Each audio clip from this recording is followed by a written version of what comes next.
Greetings everyone, it's Moodog from Moodog's Frugal RCs and more. Today we are in the research kitchen with the ARRMA FAZON Voltage Series two-wheel drive stadium truck. I have a couple of videos on my channel already kind of showcasing this vehicle. I'll post links in the description for you guys if you want to check those out. Today I'm here to disclose a little bit of a problem that I had yesterday with this vehicle. And my channel is all about truth. I'm not going to try to whitewash any issues I might be having. If I have an issue with a vehicle that I'm not promoting but showing you guys as being a viable hobby grade but still frugal, inexpensive vehicle and worth buying in my opinion, and something goes haywire with it, I'm going to post a video. I'm going to show you.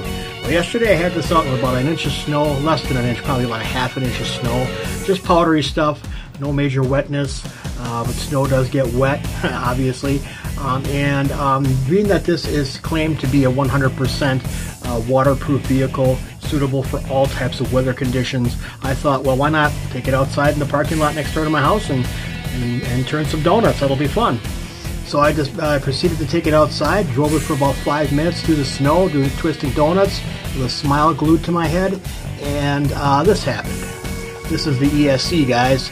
Now you can see I have this, it's out of its shell right now. I ended up harvesting the heat sink off the top and the wires for the motor, as well as the battery connector wires for another project should I need it going forward. Let's go ahead and zoom in on this thing here, guys, and I'll show you exactly the extent of damage that happened from 5 minutes of driving this through snow.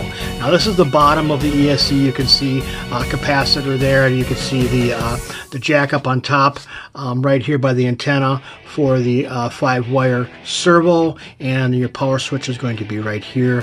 But I took the casing off of this thing and pulled this out just to see where it exactly, or what had gotten burnt up and what hadn't, just for my own morbid curiosity. And this is the end result of my digging. So we can see on this side of the circuit board we have there is no resin on here or waterproofing in here. If there is, it's very, very light, and I do feel some kind of rubbery feel right there when I rub my screwdriver across that next to this capacitor. But none of these FETs on here are I believe these are called FETs, these little black guys here. I think those are called FETs, and as you can see that two of them, it looks like 2 of them are already completely burnt off of here. But none of these have any kind of coating on them anywhere, even down on the surface here. There's no coating. Now, if we flip this thing over, we can see that we do have the coating, and it's pretty much pronounced. You can see around these leads on here for the power switch. We do have definite some coating on there, but being that this back side here was exposed, and the shell of the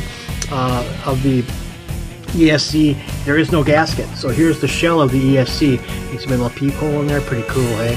But that's burnt to a crisp, guys. That's crisp right through. I had a heck of a time prying this off of the chassis to get it off of here. But you can see that that's pretty much burnt through. But you'll also notice that there is no kind of gasketing on there, any way to kind of keep moisture out of there. I'm going to let you guys know I was not driving underwater with this thing, and it appears that, I mean, for something like this to happen, you would almost have to submerge this and get it completely soaking, dripping, underwater wet to have something like this, to have a catastrophic meltdown like this happen. Now, I did not do that. I know better than to do that.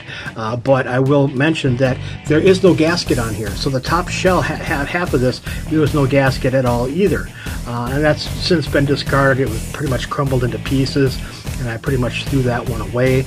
But you can see there's no gasket inside there. It doesn't look like there's any kind of protection from any moisture getting inside here, and then to the underside of this, actual PCB, which is the meat and potatoes. This is the whole computer brain of the ESC itself. So I just wanted to show you guys this and kind of give you a little heads up that you want to make sure that you're being very, very careful driving your. See, that's just, yeah. So I was lucky enough to get this thing stopped and the body taken off of here within 10 seconds of it smoking. But this is about 10 seconds of it smoking here, guys. I've got components actually melted beyond recognition right off of here, and you would not believe the stink of this right now in my room, in my research kitchen here. This absolutely is the worst. If you smelled burnt electronics before, well, this is burnt electronics times about 10. It just stinks like you wouldn't believe. So I put a call out to ARRMA on their support, and they are aware of this problem with my particular unit here. I've done some reading. Oh, they are replacing the ESC and the servo. The servo actually took a hit as well. You can see the plug on here, guys, is a little on the melty, crispy looking side here, and that did affect the operation of the servo, so that's getting replaced as well via ARRMA. And I do thank ARRMA for stepping up and replacing these parts, as it is their fault. Now on their website, this is claiming to be 100% waterproof. This to me looks like 50% waterproof. I mean, what do you think? One side has the resin on it covering all the componentry, the other side's naked as a jaybird.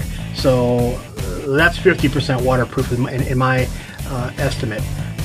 They either need to fix their website or do something about their vendor not completing the job here and waterproofing this whole shoot and match, or at least put some sort of a gasket and some better seals on the shell of this thing, and prevent some of this stuff from going on. But I wanted to get this video out there to show you guys, if you decide to buy one of these things, what you might be aware of. Just be careful getting this thing wet. I wouldn't even take it outside when it's wet at all and drive it through any puddles, because this was a short splash, real fast. I didn't have it outside long at all, and it just basically started on fire. So that's pretty much it for the video, guys. I want to keep all my reviews. I want to do I will do videos, follow-up videos on them. If I have a problem with something that I'm showing you guys and I'm kind of recommending, I will do follow-up videos on, and if something goes haywire with it, I'm going to be honest with you. I'm not going to try to pretend that this stuff doesn't happen. It happened here. Now I'm waiting on ESC and servo before I can even take this thing out. And I've got a motor sitting here ready to go in. I was going to do a video on how to install that motor. I'm going to wait until I get the ESC and the servo to do that.